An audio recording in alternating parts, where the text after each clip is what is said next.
രമേഷ് പിഷാരടി ഇന്നലെ ഒരു voice call record Ramesh പിഷാരടിയും ശ്വേതാ മേനോനും തമ്മിലുള്ളത് പുറത്തു വന്ന് പാലക്കാട് MLA ആകുന്നവരെല്ലാം കോഴിക്കടയിലെ കോഴികളാണോ എന്നുള്ളൊരു ചോദ്യമായിട്ടൊക്കെ കുറേ വിഷയങ്ങൾ കറങ്ങി നടക്കുന്നുണ്ട്.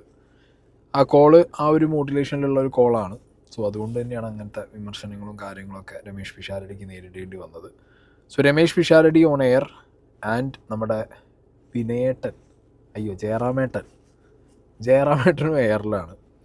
കാരണം മകൻ നായകനായി അഭിനയിച്ച ഹാപ്പി സർദാർ എന്ന് പറഞ്ഞ സിനിമയുടെ പ്രൊഡ്യൂസർ വളരെ ഗുരുതരാവസ്ഥയിൽ വർഷങ്ങളായി അദ്ദേഹം പല വിഷയങ്ങളും ശാരീരികമായിട്ട് അനുഭവിച്ചിട്ടും ഈ സിനിമ എടുത്തു കഴിഞ്ഞാൽ അതിൻ്റെ എല്ലാ കാര്യങ്ങൾക്കും ഒപ്പം നിൽക്കാം എന്ന് പറഞ്ഞ് നമ്മുടെ വിനയേട്ടൻ, ഇയാളെ പറഞ്ഞ എനിക്ക് വിനയേട്ടൻ എന്ന് മാത്രമേ ഉള്ളൂ, ജയറാമേട്ടൻ കൂടെ നിന്നില്ല. ജയറാമേട്ടൻ തേച്ചു ഗൈസ്. അപ്പോൾ ഈ രണ്ട് വിഷയങ്ങളാണ് നമ്മൾ സംസാരിക്കുന്നത്. അപ്പോൾ ആദ്യം തന്നെ നമുക്ക് ഈ ശ്വേതാ മേനോനും രമേഷ് പിഷാരടിയും തമ്മിലുള്ള കോൾ റെക്കോർഡ് കേൾക്കാം. Very sad. ഓക്കെ, ശരി. ഞാൻ ക്രൗൺ പ്ലാസയില്. Crown Plaza. എന്താ പരിപാടി? ഞാനിവിടെ എന്റെ ഹസ്ബൻഡ് ഇന്ന് വൈകുന്നേരം വരും. അപ്പൊ ഞാന് ഇവിടെ വന്നാ.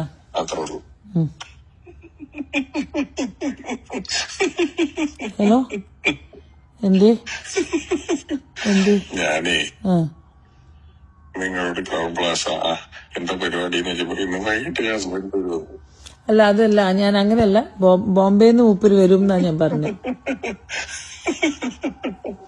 അതാ ഞാൻ പറഞ്ഞു, മൂപ്പര് വന്നിട്ടാണോ പരിപാടി? ഓ, ആ പരിപാടി. ഓഫ്, അങ്ങനെയൊന്നുമല്ല. അല്ലേ, ഞാനത് കൂട്ടി വായിക്കാം. നിങ്ങളോട് ചോദിച്ചു എന്താ ഇന്ന് പരിപാടി, ഇന്ന് വൈകിട്ട് ഹസ്ബൻഡ് വരും. വിഷു, ഞാൻ ഭയങ്കര സ്ട്രേറ്റ് ഫോർവേഡ് ആയ ഒരു വ്യക്തിയാണ്. അതാണ് എന്റെ ഏറ്റവും വലിയ പ്രശ്നം. എനിക്ക് ഇങ്ങനത്തെ ഒരു കാര്യങ്ങളും അറിയാത്ത ഒരു കാര്യമാണ്. അതാണ്. അല്ല, ഹസ്ബൻഡ് വന്ന് പോട്ടല്ല. You just Pishu, I want you people to give me the.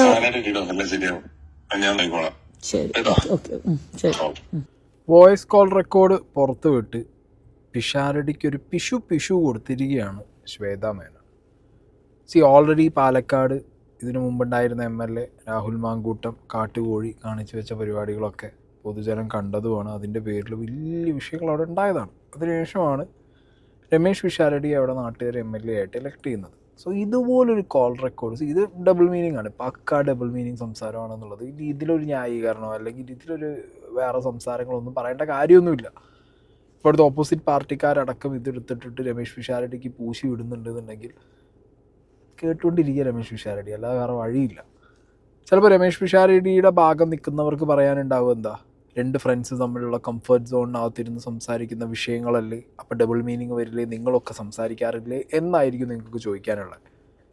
അങ്ങനെയാണെങ്കിൽ ഈ കംഫർട്ട് സോൺ എന്ന് പറഞ്ഞ സാധനത്തിനൊരു ഡെഫിനിഷനില്ലേ? ഡെഫിനറ്റ്ലി ഇതിനകത്ത് ശ്വേതാ മേനോൻ കംഫർട്ടബിൾ അല്ല എന്നുള്ളത് വളരെ എവിഡൻ്റ് ആണ്.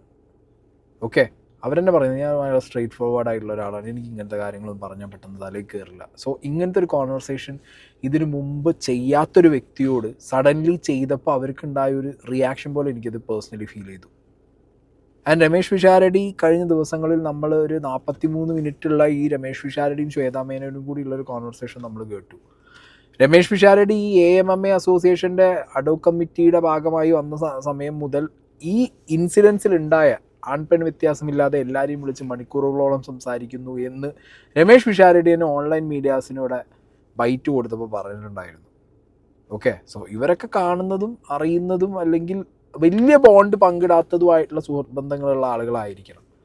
പക്ഷേ ഈ കഴിഞ്ഞ ദിവസങ്ങളിൽ മണിക്കൂറുകളോളം സംസാരിച്ചതിൻ്റെ ഒരു അടിസ്ഥാനത്തിലായിരിക്കണം മേ ബി രമേഷ് പിഷാരടിയുടെ ആളുകൾ, ഞാൻ പലരും കമൻറ്റ് ബോക്സിൽ ഇടുന്നത് കണ്ടു, അയാൾ സ്പോട്ടിൽ കൗണ്ടർ പറയുന്ന ഇതേപോലുള്ള സ്കിറ്റുകളും അല്ലെങ്കിൽ അങ്ങനത്തെ സാധനങ്ങളൊക്കെ ചെയ്യുന്ന ഒരാളല്ലേ. അപ്പോൾ അയാളതൊരു ഫൺ സാധനമല്ല, ഇത് തലയിൽ കൂടി പോയത് ഡബിൾ മീനിങ് കുൽസിതമാണോ?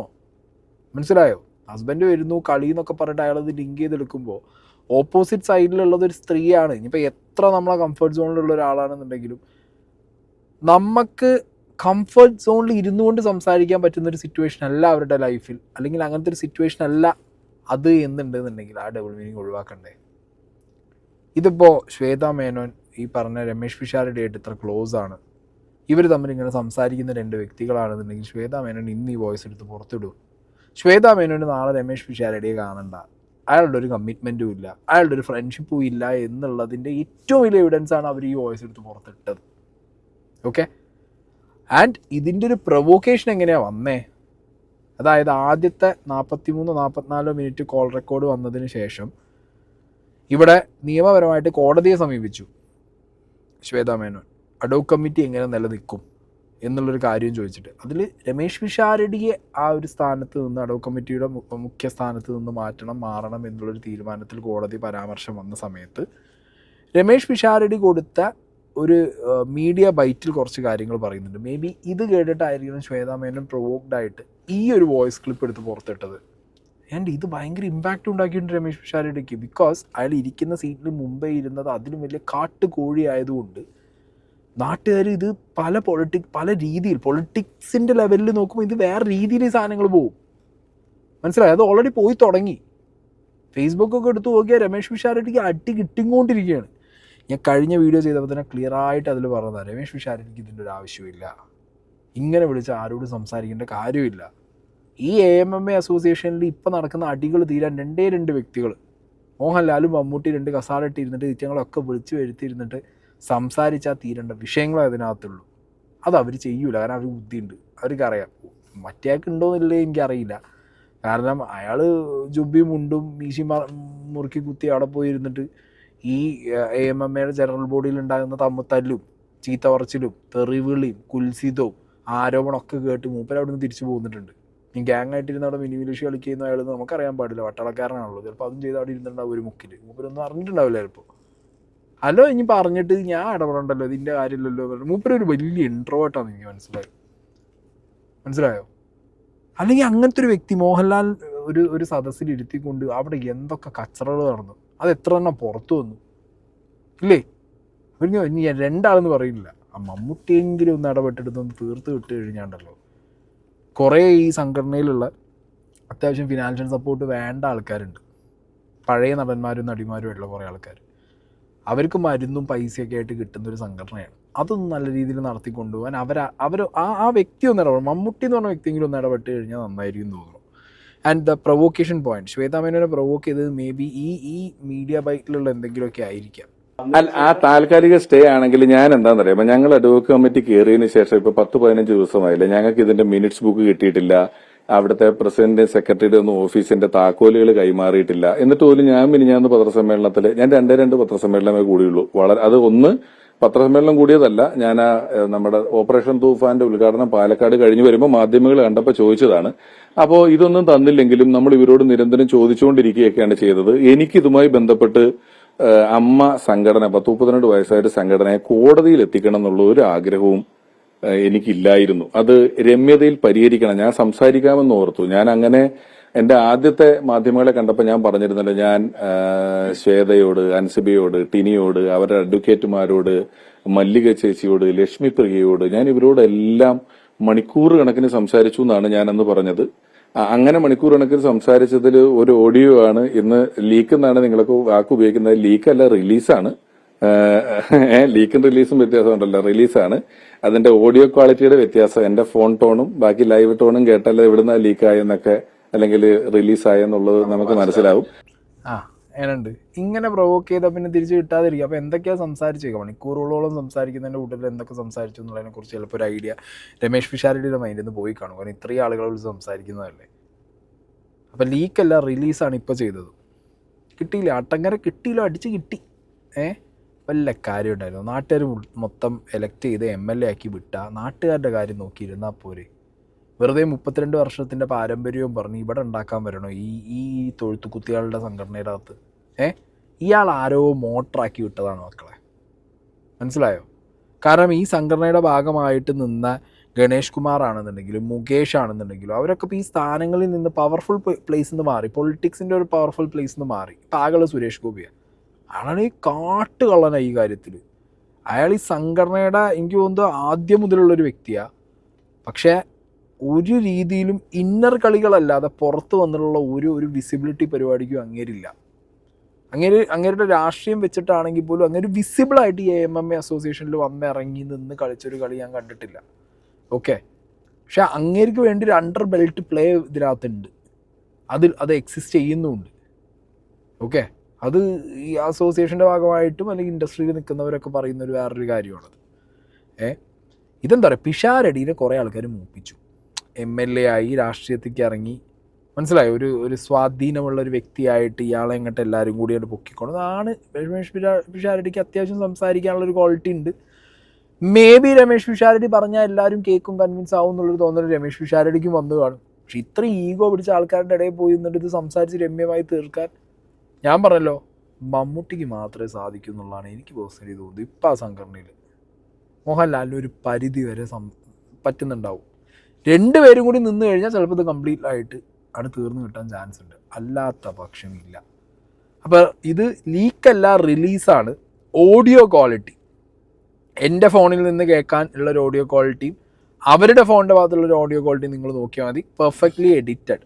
കുറേ പോർഷൻസിൽ കുറേ കാര്യങ്ങളൊക്കെ ബ്ലർ ചെയ്ത് അല്ലെങ്കിൽ മ്യൂട്ട് ചെയ്ത് വിട്ടിട്ടുള്ള ഒരു ഓഡിയോ ലീക്കാണത്. അപ്പോൾ രമേഷ് പിഷാരടിയുടെ അതിൽ ഓഡിയോ റിലീസാണത് എന്നാണ് പറഞ്ഞിട്ടുള്ളത്. അപ്പം നന്നാ പിടിച്ചോന്ന് പറഞ്ഞിട്ട് അടുത്ത് എന്ത് ഭർത്താവ് എവിടെ, കളി എപ്പോൾ എന്നൊക്കെയുള്ള ആ ടോണിലുള്ള കുൽസിത സാധനം കൂടി എടുത്ത് പുറത്താണ് തന്ന്.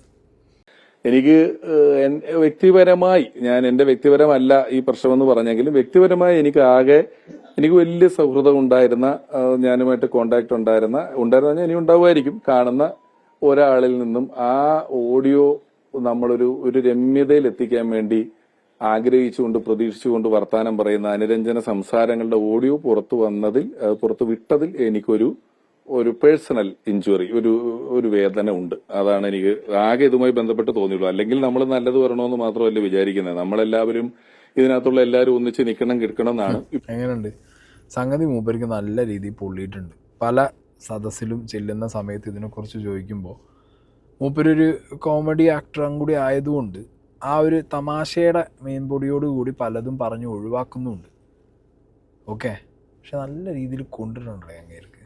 അപ്പം ഇതും കൂടി ആകുമ്പോൾ ഇയാൾ ഏത് രീതിയിൽ ഇത് റിയാക്ട് ചെയ്യണമെന്നുള്ളത് നമുക്കൊന്ന് കാണണമല്ലോ. ഇന്നത്തെ ഒരു പ്രോഗ്രാമിന് പോയപ്പോൾ കുറച്ച് പേരെ ചോദിക്കുന്നുമുണ്ട്. മറ്റേ ഓഡിയോ അതെന്താ സംഭവം ചതിച്ചതല്ലാണ്ട്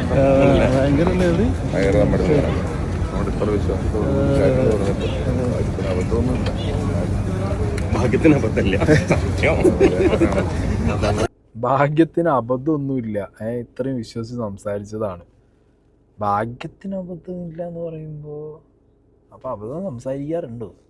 അല്ല, സംസാരിച്ചാൽ നമ്മൾ കേട്ടല്ലോ. അപ്പോൾ സോ ഞാൻ പറഞ്ഞല്ലോ, രമേഷ് പിഷാരടിയുടെ ഭാഗം പറയുന്നവർ അല്ലെങ്കിൽ രമേഷ് പിഷാരടിക്ക് വേണ്ടി സംസാരിക്കാൻ വരുന്ന കമൻറ്റ് ബോക്സിൽ വരുന്നവരോട് ശ്രദ്ധയ്ക്ക്, ഇത് ഒരു തമാശയുടെ ഭാഗമായിട്ടോ, രമേഷ് പിഷാരടിക്ക് തമാശയായിരിക്കാം, പക്ഷേ ഓപ്പോസിറ്റ് സൈഡിൽ നിൽക്കുന്ന ആ ലേഡിക്ക് അത് തമാശ അല്ലാത്തത് കൊണ്ടാണ് അവരത് പുറത്ത് വിട്ടതും.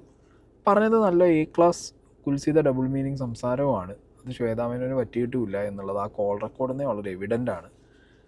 ഈ നമ്മുടെയൊക്കെ ഫ്രണ്ട്സ് ഗ്യാങ്ങിൽ കാണുമടി, ആണാ പെണ്ണാന്നൊന്നും കാണൂല. കുൽസിതം പറയാൻ തുടങ്ങിക്കഴിഞ്ഞാൽ നല്ല രസത്തിൽ പറഞ്ഞ് നമുക്ക് കമ്പനി അടിക്കാൻ പറ്റുന്ന രീതിയിലുള്ള സംസാരങ്ങൾ സംസാരിക്കാൻ പറ്റുന്ന ബോണ്ടുകളൊക്കെ നമ്മളുടെ ലൈഫിൽ ഉണ്ടാവും. എല്ലാവർക്കും ഉണ്ടോയെന്ന് എനിക്കറിയില്ല. I have those bonds. അപ്പോൾ അത് പറയാൻ പറ്റുന്നവരും ചെയ്യാൻ പറ്റുന്നവരും ആരാ, എപ്പോഴാ, എങ്ങനെ, ഏത് സിറ്റുവേഷനിലാണ് അവരെന്നും കൂടി നമ്മൾ നോക്കണം. മനസ്സിലായോ? എല്ലാ സാഹചര്യത്തിലും ഈ സാധനം കയറി അടിച്ച് പറഞ്ഞ് നോ, അതിനൊരു സിറ്റുവേഷൻ ഉണ്ട്. ഓക്കെ, അതിന് നമുക്കൊരു ഗ്യാങ് ഉണ്ട്, അല്ലെങ്കിൽ നമുക്ക് പറ്റുന്ന ആൾക്കാരാണെന്നുണ്ടെങ്കിൽ മാത്രം. അല്ലാതെ റാൻഡമായിട്ട് ഇതേപോലെ പറഞ്ഞു കഴിഞ്ഞാലോ അല്ലെങ്കിൽ ഇതെടുത്ത് പുറത്തിട്ടാലോ ഇതുപോലുള്ള പണികൾ കിട്ടുമെന്നുള്ളത് രമേഷ് പിഷാരടി ഇനിയെങ്കിലും മനസ്സിലാക്കുക. ഓക്കെ, ആൻഡ് രമേഷ് പിഷാരടീനെ ഈ പേരിൽ ആരെങ്കിലും പറഞ്ഞ് സപ്പോർട്ട് ചെയ്യാൻ വരുന്നുണ്ടെന്നുണ്ടെങ്കിൽ അവരോട് എഗെയിൻ പറയുന്നു, നിങ്ങൾ അങ്ങനെ സപ്പോർട്ട് ചെയ്യേണ്ട. കാരണം അത് ശ്വേതാ മേനോൻ ഇനി എങ്ങാനും കൂടുതൽ എന്തെങ്കിലും എടുത്തിട്ടുണ്ടെങ്കിൽ പുറത്തിട്ടാലോ അത് വേറെ പണിയല്ലേ MLAക്ക്. ഓക്കെ, അടുത്തത് നമ്മളുടെ വിനയേട്ടൻ അല്ല ജയറാമേട്ടൻ്റെ മകൻ അഭിനയിച്ച ഹാപ്പി സർദാർ എന്ന് പറഞ്ഞ സിനിമയുടെ പ്രൊഡ്യൂസറായ ഹസീബ് ഹനീഫ് എന്ന് പറഞ്ഞ വ്യക്തി 2015 ഉട്ടോപ്പിയൻ രാജാവ് കുട്ടനാടൻ മാർപ്പാപ്പ 2018. 2019 മൈ ഗ്രേറ്റ് ഫാദർ, ഇങ്ങനെ അത് നമ്മുടെ ജയറാം മേട്ടൻ അഭിനയിച്ച സിനിമയാണ്. ഓക്കെ, അത് കഴിഞ്ഞിട്ടാണ് പിന്നെ ഹാപ്പി സർദാർ ചെയ്തിട്ടുണ്ട്. അതാണ് ഇയാൾ ചെയ്ത പടങ്ങൾ. അപ്പോൾ ഞാൻ നിങ്ങൾക്ക് ആ പടങ്ങളുടെ എണ്ണം പറഞ്ഞു തന്നതാണ്. അപ്പോൾ ഉഷ ഹസീന ഇവരൊരു ഇൻ്റർവ്യൂവിനിടയിലാണ് ഈ സാധനം അങ്ങോട്ട് പൊട്ടിച്ച് വിട്ടത്. വിനയേട്ടൻ്റെ അതിവിനയവും കാര്യങ്ങളൊക്കെ കാണുമ്പോഴേ പിന്നെ റീസെൻ്റ്ലി സാധനങ്ങളൊക്കെ പൊട്ടി വീണതാണല്ലോ. ഹസീബിന്റെ ഇഷ്യൂ ജയറാമേട്ടനായിട്ടുള്ള ഒരു പ്രശ്നമുണ്ടല്ലോ, അതിനെ പറ്റി എന്താണ് പറയാനുള്ളത്? അല്ല, അത് ഹസീബ് സത്യസന്ധമായിട്ടുള്ള കാര്യമാണ്. അത് ശരിക്കുള്ള കാര്യം തന്നെ. ശരിക്കുള്ള കാര്യം തന്നെ. ഓക്കെ. എൻ്റെ ഫോണിൽ ജയറാമിൻ്റെ വോയിസ് എൻ്റെ കയ്യിലുണ്ട്. ജയറാം ഹസീബിന് അയച്ച വോയിസ്. അതായത് ജയറാമിൻ്റെ ഒരു വാക്കിൻ്റെ പുറത്താണ് ഹസീബ് ആ സിനിമ പ്രൊഡ്യൂസ് ചെയ്തത്. ജയറാമിനെ വെച്ച് അതിൻ്റെ തൊട്ട് മുമ്പ് ഗ്രാൻഡ് ഫാദർ ചെയ്തിട്ടുണ്ടായിരുന്നു, അതും മോശമായിരുന്നു. എൻ്റെ തൊട്ട് പിറകെയാണ് ഹാപ്പി സർദാർ ചെയ്യുന്നത്. അപ്പോൾ ഹാപ്പി സർദാർ തുടങ്ങിയപ്പോൾ തന്നെ ഞങ്ങളെല്ലാവരും പറഞ്ഞ ഹസീബിനോട് ഇത് ചെയ്യരുത്, പോയ പൈസ പൊയ്ക്കോട്ടെ, ഇത് ശരിയാവത്തില്ല, ഈ പടം നിന്നെ എന്താ പറയുക, അതുപോലെ നമ്മൾ മനസ്സിൽ വിചാരിച്ചതുപോലെ തന്നെ സാമ്പത്തിക നഷ്ടം മാത്രമല്ല, അവൻ്റെ ആരോഗ്യവും പോകേണ്ടൊരവസ്ഥയുണ്ടായി. അത് ജയറാം പെടുത്തിയെന്നാണോ പറയുന്നത്? ജയറാമിൻ്റെ ഒരു വാക്ക്, ജയറാം പറഞ്ഞത് ജയറാം കൂടെ ഉണ്ടാവും. ഞാൻ ചോദിച്ചപ്പോൾ ഹസീബ് നേരത്തെ പറഞ്ഞ ജയറാമേട്ടനോട് കൊടുത്ത വാക്കാണ്. നമ്മളെല്ലാവരും പറഞ്ഞത് ജയറാമേട്ടനോട് ഞാനൊരു വാക്ക് പറഞ്ഞു, അതെനിക്ക് പാലിക്കാതിരിക്കാൻ പറ്റത്തില്ല. അത് പഞ്ചാബിലൊക്കെ പോയാൽ ഷൂട്ട് ചെയ്ത്. അപ്പോഴും എൻ്റെ ഹസ്ബൻഡ് പറഞ്ഞു. അപ്പോൾ പുള്ളിയും പറഞ്ഞത് പഞ്ചാബിൽ പോയിട്ട് വന്നിട്ട്, വേണ്ട ഹസീബ്, അത് കൈവിട്ട് പോകും, ശരിയാവത്തില്ല, വേണ്ട, വിട്ടേക്ക്. അപ്പോഴും അവൻ ജയറാമിനെ വിശ്വസിച്ചു. ജയറാമിന് കൊടുത്ത വാക്ക്, ജയറാമിൻ്റെ മോനെ വെച്ചല്ലേ ചെയ്യുന്നത്. അവരെ ഒന്നും വിശ്വസിക്കരുത്. നമുക്കിവരെയൊക്കെ നന്നായിട്ട് അറിയാവുന്നത്, എത്രയോ വർഷങ്ങളായിട്ട് അറിയാവുന്നത്. ജയറാം എപ്പോഴും വരുമായിരുന്നു. അതിലേ പോയാൽ അവിടെ വന്ന് ഭക്ഷണം കഴിക്കാതെ പോകത്തില്ല. ഭയങ്കര സ്നേഹമായിരുന്നു. ആ ആള് ഈ പടം ഫ്ലോപ്പായിട്ട് ഒന്ന് ഫോൺ ചെയ്ത് പോലും ചോദിച്ചിട്ടില്ല എന്താണ്. അതിനുശേഷം അവന് ഒരുപാട് സാമ്പത്തിക ബാധ്യതയുണ്ടായി. അവന് സ്ട്രോക്ക് വന്നു. മരണത്തിൽ നിന്നാണ് രക്ഷപ്പെട്ടു വന്നത്. അപ്പോഴൊന്നും എത്രയോ ആൾക്കാർ ഹസീബിനെ കാണാൻ വന്നു. അതിലേ പോയാൽ ഇപ്പോഴും നമ്മുടെ സെവനാർസ് വിജയകുമാറിനെ പോലെയുള്ള ആൾക്കാർ, ബാദുഷ, പിന്നെ അതുപോലെ സുബൈർ, അവനുമായിട്ട് ബന്ധമുള്ള എല്ലാവരും ആലപ്പുഴ വഴി പോയാൽ ഹസീബിനെ കാണാതെ പോകത്തില്ല. അപ്പോൾ ജയറാം പക്ഷേ ഒന്ന് ഫോൺ ചെയ്യുകയല്ല, ഒന്ന് കാണാൻ പോലും വന്നിട്ടില്ല. കുറേ നാളിന് ശേഷമാണ് ജയറാം, മകളുടെ കല്യാണമാണോ ആ സമയത്ത് ഹസീബിനെ വിളിച്ചപ്പോഴാണ് ഹസീബിൻ്റെ സംസാരം തിരിയുന്നില്ല. അയ്യോ എന്ത് പറ്റി ഹസീബേ എന്നൊക്കെ ചോദിച്ചപ്പോൾ വോയിസ് മെസ്സേജ് ഇട്ടു. ഞാൻ വോയിസ് മെസ്സേജ് ഇടാമെന്ന് പറഞ്ഞു, അങ്ങോട്ടും ഇങ്ങോട്ടും വോയിസ്.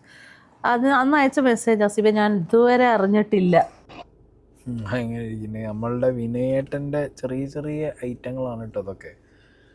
ആ പടം പൊട്ടി, പടം വെറും മുഖ സാധനമായിരുന്നു. പിന്നെ ഞാനിങ്ങനെ ആലോചിക്കാറുണ്ട്, ഈ പ്രൊഡക്ഷൻ ടീം, അതായത് പ്രൊഡ്യൂസറായിട്ട് വരുന്ന ആൾക്കാരുടെയൊക്കെ ഒരു അവസ്ഥ. ചില വിശ്വാസങ്ങളുടെ മുകളിലുള്ളവരൊക്കെ പൈസ ഇറക്കുന്നത്. ഇപ്പോൾ ഈ പറഞ്ഞ ജയറാമിൻ്റെ മകനെ വിളിച്ച് കുട്ടിക്കാലത്തെങ്ങാണ്ട് വല്ല പടം അഭിനയിപ്പിച്ചിരുന്നെങ്കിൽ രക്ഷപ്പെട്ടു പോവുമായിരുന്നു. ചെക്കൻ വലുതായി വന്നപ്പോൾ പിന്നെ ഇപ്പം പോലും ഒരു പടം എടുത്തു കഴിഞ്ഞാൽ ഇട്ട പൈസ തിരിച്ചു കിട്ടില്ല, 8 നല്ല പൊട്ടും. പിന്നെയാണ് 2019 അപ്പോൾ പിന്നെ ജയറാം എന്ന് പറഞ്ഞ ഒറ്റ ഫാക്ടറിൻ്റെ മുകളിലാണ് ഇയാൾ പൈസ മുടക്കിയെന്നുള്ളത് വളരെ എവിഡൻ്റാണ്. നമ്മൾ ഇപ്പോൾ എടുത്താലടക്കി ഈ ചെക്കനെ വെച്ചെടുത്താലൊക്കെ കാശിന് കൊള്ളാത്ത പടമായി മാറുക. കാരണം അവനെ കൊണ്ട് പറ്റാത്ത പരിപാടിയാണ്. ഓക്കെ, അപ്പം അങ്ങനത്തെ ഒരു പണി ഇപ്പോഴേ അറിയാത്ത ഒരുത്തൻ പിന്നെ അന്ന് അഭിനയിക്കുമോ? ഇല്ലല്ലോ. അപ്പം അച്ഛനെ കണ്ടിട്ട് തന്നെ കൊടുത്ത കാശായിരിക്കും ആ പാവം. അപ്പോൾ ആ പടം ഇറങ്ങി, ആ ഒരു പടം ഇറങ്ങി പിറ്റത്തെ ദിവസം മുതൽ അത് പൊട്ടിയോ ഇല്ലേന്നൊന്നും നോക്കലില്ലേ. എൻ്റെ മകൻ്റെ സിനിമ എങ്ങനെ എന്നുള്ളത് ഒരു അച്ഛൻ നോക്കില്ലേ, ഒരു ആക്ടർ നോക്കില്ലേടി ആ പടം എങ്ങനെ ഓടുന്നുണ്ടോ ഇല്ലേ എന്നുള്ളത്. അങ്ങനെ ഒരു 2 ദിവസം കൊണ്ടൊരു പടത്തിൻ്റെ വിവരം നമുക്ക് ഏറെക്കുറെ അറിയാം, മനസ്സിലാവും.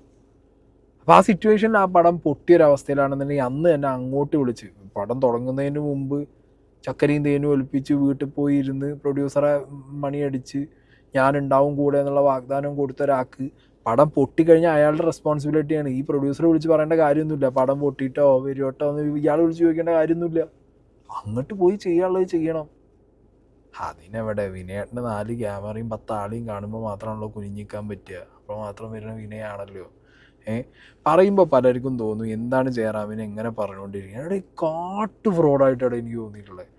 ഈ അടുത്ത് ഭാഗ്യരാജ് മരിച്ച സമയത്ത് ഇങ്ങനെ അവിടെ മീഡിയേൻ്റെ മുന്നിൽ പോയിട്ട് കൈ കൂപ്പി നിന്നുള്ളൊരു ഐറ്റം ഉണ്ടായിരുന്നു. ഒരാൾ മരിച്ച സമയത്ത് എടുത്ത വീഡിയോയിലടക്കം ഇയാളുടെ എനിക്കിത് അഭിനയമായിട്ടാണ് തോന്നിയത്. Great human being. Past 30-35 years, very good family friend. அவர் டைரக்ஷன்ல நடிக்க முடிஞ்சது என்னோட புண்ணியம். அந்த ஃப்ரெண்ட்ஷிப் அதுதான் சொன்னேன் சார். 30 இயர்ஸ்க்கு மேலான ஃப்ரெண்ட்ஷிப். அவர் கூட எல்லாம் ஒரு ஃப்ரெண்டா இருக்கிறது, அவர் டைரக்ஷன்ல நடிக்க முடிஞ்சது இதெல்லாம் தான் லைஃப்லயே மிகப்பெரிய சந்தோஷம். இது ஒரு எதிர்பாராத இழப்பு சார். ஐயோ சொல்லவே முடியாது. ஜாக்கிரதையா இருக்கணும் உடல் நலத்துல அப்படிங்கிறது. அப்படி இல்லை சார், എല്ലാം കടവുൾ ഇത്. എങ്ങനെ ഇരിക്കുന്നത് ഇവിടെ എന്തിനാണ് മൈക്ക് വരുമ്പോൾ കൈ കൂപ്പി നിൽക്കുന്ന ഈ മനുഷ്യൻ? അപ്പം മരണമാണ്, ആ റെസ്പെക്റ്റിൻ്റെ സിംബോളിക്കായിട്ടുള്ള സാധനം കാണിക്കുകയായിരിക്കും. ഒരാളെക്കുറിച്ച് ഒരു ഓർമ്മ പങ്കിടാന്ന് പറയുമ്പോൾ അത് ഇത്രത്തോളമൊക്കെ വിനയം കാണിച്ച് പങ്കിടണോ എന്നുള്ളത് ഞാൻ ചിന്തിച്ചു പോയിരുന്നു അന്ന് തന്നെ. പിന്നെ അറിയാലോ ഇതിന് മുമ്പ് 2020 ക്ലൈമാക്സിനെ കുറിച്ച് പറഞ്ഞതും അങ്ങനെ പല കാര്യങ്ങളായിട്ട് അന്ന് കുത്തിപ്പൊങ്ങി ഒരുപാട് ഐറ്റങ്ങൾ വന്നിട്ട് ഇങ്ങരുത്. മനസ്സിലായ കണ്ടില്ല ഉഷാസീനെ തന്നെ ഇതിനകത്ത് പറഞ്ഞ 1-2 കാര്യങ്ങളും കൂടി ഉണ്ട്. ഇങ്ങനെ വിനയേട്ടൻ്റെ ബാക്കി പരിപാടികൾ, വിനയേട്ടൻ്റെ ഒരു വോയിസൊക്കെ ഉണ്ട്. ഹസീബ് ഒരു ലിവർ കംപ്ലൈൻറ്റ് ഉണ്ടായി എന്ന് എൻ്റെ അടുത്ത് പറഞ്ഞു. അതിൻ്റെ ഉണ്ടായി, ഡ്രിങ്ക്സ് കാരണം ആശുപത്രിയിലാണ് എന്നൊക്കെ പറഞ്ഞു. ഈ സ്ട്രോക്ക് ഉണ്ടായ വിവരം ഒരാൾ പോലും എൻ്റെ അടുത്ത് പറഞ്ഞിട്ടില്ല. ഞാൻ ഇപ്പോഴാണ് അറിയുന്നത്. ആരും പറഞ്ഞിട്ടില്ല. എൻ്റെ അടുത്ത് ഈ ഡ്രിങ്ക്സിൻ്റെ ഒരു കംപ്ലൈൻറ്റ് ഉണ്ടായി, ആശുപത്രിയിലായിരുന്നു, ഇപ്പം എല്ലാം ശരിയായി, കുറച്ച് ക്രിട്ടിക്കലായിരുന്നു എന്നൊക്കെ പറഞ്ഞു. ഈ സ്ട്രോക്ക് ഉണ്ടായ കാര്യം പറഞ്ഞിട്ടേ ഇല്ല കേട്ടോ. ഞാൻ ആദ്യമായിട്ട് അറിയുന്നു. പടച്ചോനെ, എന്തായാലും എല്ലാ പ്രാർത്ഥനകളും. അടുത്ത പ്രാവശ്യം മീൻസ് ഈ മാസം ഒരു 10 ദിവസം കഴിഞ്ഞാൽ കേരളത്തിൽ വരുന്നുണ്ട്. അപ്പോൾ ഞാൻ ആലപ്പുഴ വരാം, വന്നിട്ട് നേരിട്ട് കണ്ടോളാം. എങ്ങനെയുണ്ട്? ഹസീബായപ്പോൾ പടച്ചോൻ, അതെന്നെ ഹരീഷാണെന്നുണ്ടെങ്കിൽ സമി അയ്യപ്പ എന്ന് വിളിക്കും. മനസ്സിലായോ? അത് തന്നെ വല്ല ഔസേപ്പച്ചനും ആണെന്നുണ്ടെങ്കിൽ ഈശോയെന്നും വിളിക്കും. എടാ ക്ലാസ് അഭിനയടാ ഇയാൾ. റിയൽ ലൈഫിലെ ഓസ്കാർ അഭിനയത്തിന് കൊടുക്കുകയാണെങ്കിൽ ഇയാൾക്ക് കൊടുക്കണം എന്ന് തോന്നുന്നു. ആ വോയിസ് മോഡുലേഷനൊക്കെ കിട്ടുമോ? ഹസീബ് ഇയാളുടെ തന്നെ ഒരു പടത്തിൽ ഈ യാത്രക്കാരുടെ ശ്രദ്ധ അങ്ങനെ ഏതോ പടം തോന്നുന്നു. അത് വേറെ ഏതൊരു പടത്തിനകത്ത് നമ്മൾ നോർമലി മലയാളത്തിൽ അമ്മേനെ ഇങ്ങനെ വിളിക്കുക അമ്മ, തമിഴിലോ അമ്മ. അതാണ് ഇയാളുടെ റിയൽ ലൈഫ് തോന്നുന്നു എനിക്ക്. ഹസീബ് വയ്യാതെ കിടക്കുകയാണ്, അല്ലെങ്കിൽ ആ മനുഷ്യൻ ഈ അവസ്ഥയെന്ന് അറിഞ്ഞപ്പോഴത്തേക്കും മൂപ്പൻ എന്ത് ചെയ്ത് ആ സാധനമൊക്കെ മാറ്റി. ഹസീബ് ആ വിളിയിൽ തന്നെ ഉണ്ട് ആ ഒരു കാട്ട് കള്ളത്തരം എനിക്ക് ഫീൽ ചെയ്യുന്നുണ്ട്. അയ്യോ എൻ്റെ പൊന്നെ, ഇതെന്താ ഇങ്ങനെ?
അയ്യോടാ എൻ്റെ വിനയേട്ടൻ, അയ്യോ എൻ്റെ പൊന്നോ, ക്രിഞ്ചാ പറയാനില്ല. ഓഫ്, ഇങ്ങനെ ഒരു മനുഷ്യനാവാൻ പറ്റുമോ? ഇത്രത്തോളം സഹിക്കാൻ പറ്റണില്ല. ഹസീബിന് ഇങ്ങനെ ഒരു വിഷയം ഉണ്ടായിട്ട് ഞാൻ അറിഞ്ഞിട്ടില്ല. ഹസീബ് ജയറാം, അതായത് എത്ര വർഷം കഴിഞ്ഞപ്പോഴത്തേക്ക്, ഇത് കോവിഡിന് തൊട്ട് മുൻപാണ്, 2018 ഹാപ്പി സർദാർ. പിന്നീട് 19 മുതൽ കോവിഡായി. അതും കഴിഞ്ഞിട്ടാണ് മകളുടെ കല്യാണം. ഇപ്പൊ 2 വർഷമെങ്കിലും ആയിട്ടുള്ളൂ, കഴിഞ്ഞിട്ടില്ലേ? 1-2 വർഷമായിട്ടുള്ളൂ. ആ സമയത്ത് അതുവരെ ജയറാം ഹസീബിനെ നിരന്തരം വിളിക്കുകയും വീട്ടിൽ വന്നുകൊണ്ടിരുന്ന ആള്, എറണാകുളത്ത് വന്നാൽ ഹസീബ് അവർ തമ്മിൽ മീറ്റ് ചെയ്യും, ചെന്നൈ പോയാൽ മീറ്റ് ചെയ്യുകയൊക്കെ ചെയ്യുന്ന ആള് ഹസീബിനെ പോലെ ഒരു പ്രൊഡ്യൂസർ, ഹസീബ് ഇത്ര അടുപ്പമുള്ള ഒരാൾക്ക് ഇത്രയും വലിയൊരു അസുഖം വന്ന് കിടപ്പായത് എന്തോ ലിവറിന് പ്രശ്നം ഉണ്ടായി എന്നുള്ളതല്ലാതെ സ്ട്രോക്ക് വന്നോ ഇങ്ങനത്തെ ഒന്നും അറിഞ്ഞില്ല. അപ്പം അന്വേഷിച്ചില്ലല്ലോ. അറിയാതെ വരുമ്പോൾ ഒന്ന് അന്വേഷിക്കാം ഹസീബിന്റെ വിവരം. കുറ്റബോധം കൊണ്ടാണെന്ന് തോന്നുന്നുണ്ടോ? ലൈക്ക് അയാൾ പറഞ്ഞതല്ലേ എന്തെങ്കിലും തട്ടുകേട് വന്നാൽ ഞാൻ കൂടെ ഉണ്ടാവുമെന്ന്. അത് പിന്നെ സത്യമാണെന്നുള്ളതിൻ്റെ വോയിസ് മെസ്സേജ് ഹസീബിൻ്റെ അയച്ചിട്ടുണ്ട് പുള്ളി. ഞാൻ എൻ്റെ ഒരൊറ്റ വാക്കിൻ്റെ പുറത്താണ്, ഞാൻ എൻ്റെ മോനോട് എപ്പോഴും പറയും, എൻ്റെ ഒറ്റ വാക്കിൻ്റെ പുറത്താണ് ഹസീബ് ഈ പ്രശ്നത്തിലേക്ക് ഈ പടം എടുത്തത് എന്ന് ഞാൻ എപ്പോഴും മോൻ്റെ അടുത്ത് പറയും. അതിന് വേണ്ട നമുക്ക് ചെയ്യാം എന്നൊക്കെ പറഞ്ഞിട്ട് ഞാൻ അടുത്ത ആഴ്ച അതിലേ വരാമെന്ന് പറഞ്ഞാൽ ഇന്ന് വരെ വന്നിട്ടില്ല. എൻ്റെ എന്താ പറയുക, ഞാനിപ്പോഴും കണ്ണനോട് പറയും, എൻ്റെ ഒരു വാക്കിൻ്റെ പേരിലാണ് കണ്ണ ആങ്കിൾ അത്രയും പൈസ മുടക്കി കണ്ണന് വേണ്ടി കളഞ്ഞത്. എൻ്റെ ഒറ്റ വാക്കിൻ്റെ പേരിലാണ്, ഞാൻ എപ്പോഴും പറയും. അപ്പോൾ അത് കുഴപ്പമില്ല, പടച്ചോൻ തിരിച്ചു തരും. ഏതെങ്കിലും രൂപത്തിൽ ദൈവം എപ്പോഴും കൂടെ ഉണ്ടാവും. എപ്പോഴും നമുക്ക് സംഭവിച്ചത് നല്ലതെന്നല്ലേ വിചാരിക്കുക. ചിലപ്പോൾ ഇതിൽ നിന്നായിരിക്കും വേറെ ഉണ്ടാവുക, എത്രയോ നല്ലതുകൾ ഉണ്ടാവേണ്ടത് ഇവിടെ നിന്നായിരിക്കും. എല്ലാ പ്രാർത്ഥനകളും എന്നും ഓക്കെ. ബൈ ഹസീബ്. ഒരു സഹായവും ചെയ്തിട്ടില്ല. ആ ഒരൊറ്റ പടം കൊണ്ട് ഹസീബിന് ഒരുപാട് ബുദ്ധിമുട്ടുണ്ടായി, ഒത്തിരി ബുദ്ധിമുട്ടുണ്ടായി. അത് സത്യസന്ധമായിട്ടുള്ള കാര്യമാണ്. അല്ല, ആൾക്കാരത് വിശ്വസിക്കുന്നില്ല. പല ആൾക്കാരും പല രീതിയിലാണ് എടുക്കുന്നത്. എങ്ങനെയാ ജയറാമേട്ടനെ പോലെ ഒരു വ്യക്തി ഇങ്ങനെ ചെയ്യില്ല എന്നാണ് പല ആൾക്കാരും പറയുന്നത്. സത്യാവസ്ഥ 100% സത്യസന്ധമായിട്ടുള്ള കാര്യമാണ്. ജയറാമിന്റെ വാക്ക് കേട്ടിട്ടാണ് ഹസീബ് എങ്ങനെ ഇരിക്കണേ. അതായത് ഓൾറെഡി ഇയാൾ ഭാഗമായ ഒരു സിനിമ, അതായത് ഇയാൾ മെയിൻ ലീഡ് ചെയ്ത ഒരു സിനിമ ഈ ചങ്ങായി പ്രൊഡ്യൂസ് ചെയ്തതാണ്. അപ്പോൾ നല്ല ഡീപ്പ് ബന്ധമാണ്. ആ ബന്ധത്തിൽ ഇരുന്നൊരു വ്യക്തി പെട്ടെന്നൊരു ദിവസം വാനിഷ് ആകുമ്പോൾ അയാൾക്ക് എന്തോ വെള്ളമടി പ്രശ്നം കൊണ്ട് അയാളുടെ ലിവർ പോയി എന്നൊക്കെ പറഞ്ഞിട്ടുള്ള മോഡലിലൊക്കെ എടുത്തിട്ട് ശരിക്കും സത്യം പറഞ്ഞു കഴിഞ്ഞാൽ ചതിച്ച് പറ്റിച്ച് ഈ എത്ര ദൈവത്തിന് വിളിച്ചിട്ട് എന്ത് കാര്യം മിസ്റ്റർ ജയറാം. ഒരാൾക്കൊരു വാക്ക് കൊടുക്കുക. എന്നിട്ട് ലാസ്റ്റ് ഇപ്പോൾ പറഞ്ഞത് കേട്ടില്ലേ, പടച്ചോൻ തിരിച്ചു തരട്ടെ, എന്തോ ഇത് സംഭവിക്കുന്നതൊക്കെ നല്ലതിനാണ്. പിന്നെ ഒരാൾ ഹാർട്ടിന് സ്ട്രോക്കും വന്ന് താഴെ കിടന്ന് ഒരാളോട് പറയാനുള്ള വർത്താനമുള്ളപ്പോൾ ഇത് നല്ലതിനാണല്ലോ സംഭവിച്ചതെന്നുള്ളത്. അയ്യോ കഷ്ടം. എന്താണെങ്കിലും ഇനിയെങ്കിലും ഈ കൈ ഊപ്പുന്നതും നാലാളെ കാണുമ്പോൾ ദൈവത്തിനെ കുറിച്ച് പറയുന്നതും ഒക്കെ ഒരു കർമ്മ എന്ന് പറഞ്ഞ സാധനത്തിൽ വിശ്വാസം ഉണ്ടെന്നുണ്ടെങ്കിൽ വർഷം കുറേ ആയില്ലേ, 2019 ഇതിപ്പോൾ 2026. മകളെ കല്യാണത്തിനെങ്ങാണ്ട് വിളിച്ച സമയത്താണ് ഇത് അറിഞ്ഞതെന്നാണ് പറയുന്നത്. എന്നിട്ടിപ്പോൾ അടുത്ത മാസം അതിൻ്റെ അടുത്ത മാസമായിട്ട് വരാമെന്ന് പറഞ്ഞിട്ടുള്ള പരിപാടിയും പറഞ്ഞു, അതും പോയിട്ടില്ല. ഇനിയെങ്കിലും മകനോട് ഇങ്ങനെ ഇടയ്ക്കിടയ്ക്ക് ഇങ്ങനെ പോകുമ്പോഴേടാ കണ്ണാടാ ഞാൻ അച്ഛനെടാ ഞാൻ പറഞ്ഞിട്ടാടാ, എന്നിട്ട് അയാൾ കിടക്കുന്നത് കണ്ടില്ലടാ എന്ന് ചോദിച്ചിട്ട് മകൻ എങ്ങനെ പറഞ്ഞിട്ട് വല്ല കാര്യമുണ്ടോ? മകനും ഇപ്പം അത്യാവശ്യം കുറച്ച് ദുട്ടുണ്ടാക്കുന്ന പൊസിഷനിലാണ്. സംഗതി ഒന്നും വർക്കല്ലെങ്കിൽ പോലും എന്തായാലും കുറച്ച് സിനിമയിലെ കുറച്ച് വണ്ടം പ്രൊഡ്യൂസർമാർ വീണ്ടും ഈ ചെക്കനെ വെച്ച് സിനിമ എടുക്കുന്നുണ്ട്, കുറച്ച് കാശ് കിട്ടുന്നുണ്ട്. എന്നാൽ പിന്നെ അച്ഛനോ മോനോ കുറച്ച് അയാളെ സഹായിക്കാന്ന് പറഞ്ഞതല്ലേ, അയാളൊപ്പം നിൽക്കാന്ന് പറഞ്ഞതല്ലേ. ഇനി ഇതൊന്നും ഇല്ലെങ്കിലും അയാളെ പോയി ഒന്ന് കണ്ട് സമാധാനിപ്പിച്ചാലടക്കം ചിലപ്പോൾ ആ മനുഷ്യനൊരു സമാധാനം കിട്ടുമായിരിക്കണം. മനസ്സിലായോ? അതുപോലും ചെയ്യാൻ റെഡിയല്ല നമ്മളെ വിനയേട്ടൻ എന്നുണ്ടെന്നുണ്ടെങ്കിൽ ഈ വിനയം ഫേക്കല്ലേ അല്ലേ? ശാന്തിവിള ദിനേശ് പറയുന്നത് കേട്ടോ. എന്ത് പറയാനല്ലേ, ഇവിടെ മില്ലേനിയം സ്റ്റാർസ് എന്ന് പറഞ്ഞ് കിരീടമൊക്കെ ചെയ്ത് ഒരുപാട് കാശുണ്ടാക്കിയ കിരീട ഉണ്ണി മില്ലേനിയം സ്റ്റാർസ് എന്ന് പറഞ്ഞ പടം എടുത്തു 2000. പൊളിഞ്ഞു പാളീസായി എന്ന് പറയാം. അപ്പോൾ കിരീടം ഉണ്ണിയുടെ സ്ഥിരം കോസ്റ്റ്യൂമർ ഇന്ദ്രൻസ് ആയിരുന്നു. ആ ഇന്ദ്രൻസിനെ ഇതിൽ വച്ചില്ല മില്ലേനിയം സ്റ്റാർസിൽ, കാരണം അതിന് പറ്റിയ ഡിഗ്നിറ്റിയൊന്നും ഇന്ദ്രൻസിനില്ല എന്ന് തോന്നുന്നു. അപ്പോൾ ഇവിടെ വെച്ച് കണ്ടപ്പോൾ പറഞ്ഞു, എന്തിനാ കിരീടത്തിൽ മൊത്തം നമ്മളെടുത്ത കോസ്റ്റ്യൂമില്ലേ, ആ കോസ്റ്റ്യൂം സല്ലാപത്തിൽ നമ്മളെടുത്ത കോസ്റ്റ്യൂമില്ലേ, ആ കോസ്റ്റ്യൂമിൻ്റെ വില ഒരു പടത്തിന് മുഴുവൻ എടുത്ത കോസ്റ്റ്യൂമിനേക്കാൾ വിലയായി ഇതിൽ ബിജു മേനോന് ഡ്രസ്സ് എടുത്തപ്പോൾ എന്ന് അഹങ്കരിച്ച പടമായിരുന്നു. പടം പൊളിഞ്ഞ ശേഷം എങ്ങനെയെങ്കിലും പിടിച്ചിരിക്കാൻ കഴിയുമോ എന്നറിയാൻ വേണ്ടി ജയറാമുള്ള സെറ്റിൽ ചെന്നു. ജയറാമാണ് ഇതിലെ ബിജു മേനോൻ്റെ കൂടെ നായകൻ. കാറിൽ നിന്ന് കിരീട ഉണ്ണി ഇറങ്ങിയപ്പോൾ ജയറാം കൂകുകയാണ് സ്വീകരിച്ചതെന്ന് അന്ന് വലിയ വാർത്തയായി. പൊളിഞ്ഞ പടത്തിൻ്റെ പ്രൊഡ്യൂസർ, പൊട്ടിയ പ്രൊഡ്യൂസർ വരണേ എന്ന് പറഞ്ഞ് കൂവിയിരുന്നു. ഹസീബിനെ എന്തായാലും കൂവിയില്ലല്ലോ. ശരി ഈ എജാതി മുതലാടാ അപ്പം നമ്മളെ വിനയേട്ടൻ. മൂപ്പര് ഈ വിനയം കാണിച്ച് ഇപ്പം സോഷ്യൽ മീഡിയ ആക്റ്റീവ് ആയിട്ടുള്ള സമയത്ത് മൂപ്പരും എല്ലാം അങ്ങോട്ട് സ്വഭാവം മാറ്റി ക്യാരക്ടർ മാറ്റി അമ്പി ആയതാ തോന്നുന്നു കേട്ടോ. ആവണ കാലത്ത് റെമോം അന്യനും കളിച്ച ഐറ്റാണ് ഇയാള്. ഇപ്പം അല്ലേ മീഡിയൻ്റെ മുന്നിൽ അമ്പിയായി ആടിക്കൊണ്ടിരിക്കുകയാണ്. കൊള്ളാം. എന്താണെന്നുണ്ടെങ്കിലും ഒരു സൈഡിൽ അങ്ങനെ വിനയേട്ടൻ എയറിലോട്ട് കയറിയിട്ടുണ്ട്, ഒരു സൈഡിൽ രമേഷ് പിഷാരടി. അപ്പോൾ ഇതൊക്കെയാണ് സോഷ്യൽ മീഡിയയിൽ നടക്കുന്ന പരിപാടികൾ. രാത്രി പറ്റുകയാണെന്നുണ്ടെങ്കിൽ ഒരു വീഡിയോ കൂടി ഇടാം. കിച്ചു സുധിയുടെ വിഷയം, ബിഷപ്പ് പറഞ്ഞ കുറച്ച് കാര്യങ്ങൾ. ഓക്കെ.